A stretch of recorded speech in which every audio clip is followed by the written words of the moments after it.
નમસ્તે, હું છું ડૉક્ટર પંક્તિ શાહ અને આજે આપણે વાત કરીશું મંકી પોક્સ એટલે કે એમ પોક્સ વિશે. રિસન્ટલી WHO એટલે કે વર્લ્ડ હેલ્થ ઓર્ગેનાઇઝેશને મંકી પોક્સને ગ્લોબલ ઇમરજન્સી ડિક્લેર કરી છે. એના વિશે આપણને શું ખબર હોવી જોઈએ એ બધી વસ્તુઓ આજે આપણે ચર્ચા કરીશું 5 પોઈન્ટ્સની અંદર. તો ફર્સ્ટ પોઈન્ટ, શું છે મંકી પોક્સ? તો મંકી પોક્સ એક એવો વાયરસ છે કે જેની રચના સ્મોલ પોક્સ અને ચિકન પોક્સને લાગતી વળગતી છે. એ હ્યુમન્સ એટલે કે માણસો અને ઘણા બધા એનિમલ્સ જેમ કે રેટ્સ, સ્ક્વિરલ્સ એ બધાને અફેક્ટ કરી શકે છે. એનો મેઇનલી સ્પ્રેડ ચાલુ થયો છે આફ્રિકાથી, પણ હવે ગ્લોબલી એ ફેલાઈ રહ્યો છે અને ઇન્ડિયામાં પણ ઘણી બધી જગ્યાએ એના કેસીસ આવી રહ્યા છે. સેકન્ડ પોઈન્ટ, મંકી પોક્સના સિમ્ટમ્સ શું છે? તો અત્યાર સુધી જેટલા કેસીસ આપણે સ્ટડી કર્યા છે એના પ્રમાણે મંકી પોક્સ 3 સ્ટેજીસની અંદર આવે છે. ફર્સ્ટ સ્ટેજ, જેને અમે પ્રોડોમલ સ્ટેજ કહીએ છીએ, એની અંદર જનરલ સિમ્ટમ્સ આવે છે, જેમ કે તાવ આવવું, મસલનો દુખાવો થયો, શરીર તૂટવું અને થોડું ઘણું ગળું ખરાબ થવું, આંખની અંદર થોડી ઘણી લાલાશ થવી. એ ચાલે છે અપ ટુ 1 વીક સુધી. પછી 2nd to 4th વીકની અંદર એનું મેઇન ઇન્ફેક્ટિવ સ્ટેજ શરૂ થાય છે, જેની અંદર ચામડી ઉપર અલગ જાતના બ્લિસ્ટર્સ, રેશિસ એ બધું જોવા મળે છે. અને પછી 4th વીકથી એનો રિકવરી ફેઝ ચાલુ થાય છે, જેની અંદર આ બધા સિમ્ટમ્સ ધીરે ધીરે ઓછા થઈ અને પછી એ મટી જાય છે. થર્ડ પોઈન્ટ, કે એમપોક્સનો સ્પ્રેડ કઈ રીતે થાય છે, એટલે કે ફેલાય કઈ રીતે છે. તો હજી સુધી આપણી પાસે જે ઇન્ફોર્મેશન છે એ પ્રમાણે મેઇનલી એ ફેલાય છે કોન્ટેક્ટથી. કાં તો કોઈ જેમને એમપોક્સ થયું છે એમને તમે ડાયરેક્ટ કોન્ટેક્ટની અંદર આવો છો, સ્કિન ટુ સ્કિન કોન્ટેક્ટ થાય છે, કાં તો પછી જે એનિમલ એનાથી અફેક્ટેડ છે એના તમે કોન્ટેક્ટમાં આવો છો, અને કાં તો પછી એવી કોઈ સરફેસ જેનામાં દર્દીનો ડાયરેક્ટ કોન્ટેક્ટ થાય છે અને તરત પછી તમારો કોન્ટેક્ટ થાય છે, તો એનાથી એ સ્પ્રેડ થઈ શકે છે. ફોર્થ પોઈન્ટ, એમપોક્સનું ડાયગ્નોસિસ એટલે કે આપણને ખબર કઈ રીતે પડશે કે આપણને એમપોક્સ છે.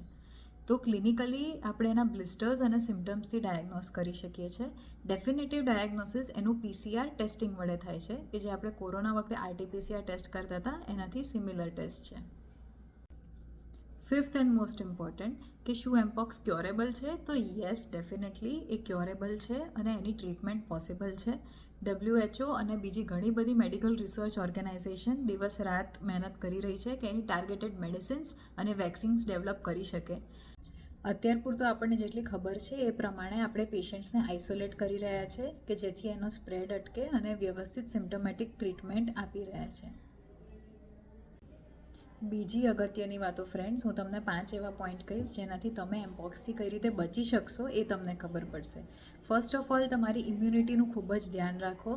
સારું પોષણવાળું ખાવાનું ખાઓ, રેગ્યુલર એક્સરસાઇઝ કરો. આનાથી તમે એમપોક્સ નહીં, કોઈ બી વાયરલ ઇન્ફેક્શનથી બચી શકશો. સેકન્ડ પોઈન્ટ, વ્યવસ્થિત હેન્ડ હાઇજીન. જ્યારે બી કોઈ પણ વસ્તુને તમે અડો છો, એસ્પેશિયલી પબ્લિક પ્લેસની અંદર, તો ખાસ તમારા હેન્ડ સેનિટાઈઝર કાં તો સાબુ અને પાણી વડે 1 મિનિટ સુધી વ્યવસ્થિત રીતે સાફ કરો. થર્ડ પોઈન્ટ, કોઈ બી પબ્લિક પ્લેસની અંદર કાં તો કોઈ હોસ્પિટલ તમે વિઝિટ કરી રહ્યા છો, તો જે કોમન સરફેસીસ છે જેમ કે ટેબલ, ખુરશી, દિવાલ, એને જેટલું બને એટલું ઓછું અડવાનું રાખો. તમારો સરફેસ કોન્ટેક્ટ મિનિમમ રાખો અને જો કોઈ કોન્ટેક્ટ થાય તો વ્યવસ્થિત હેન્ડવોશ અને હાઇજીન રાખો. Fourth point, animal care. એટલે કે જો તમારા ઘરે પેટ્સ હોય કાં તો આજુબાજુ એનિમલ સાથે તમારે કોન્ટેક્ટ રહેતો હોય, તો એ પેટ્સને વેક્સિનેશન અપ ટુ ડેટ છે કે નહીં, કાં તો એમની હેલ્થ વ્યવસ્થિત છે કે નહીં, એની ખાસ ધ્યાન રાખો.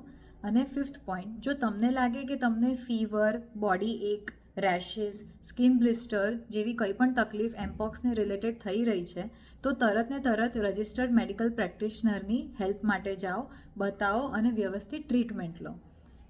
આ બધી વસ્તુઓનું ધ્યાન રાખવાથી તમે તમારી જાતને અને તમારા આજુબાજુના લોકોને એમપોક્સથી સુરક્ષિત રાખી શકો છો. બીજી કોઈ પણ આના વિશે જાણકારી જોઈતી હોય તો તમે મને કાં તો કોઈ બી બીજા મેડિકલ પ્રેક્ટિશનરને કોન્ટેક્ટ કરી શકો છો. Thank you friends.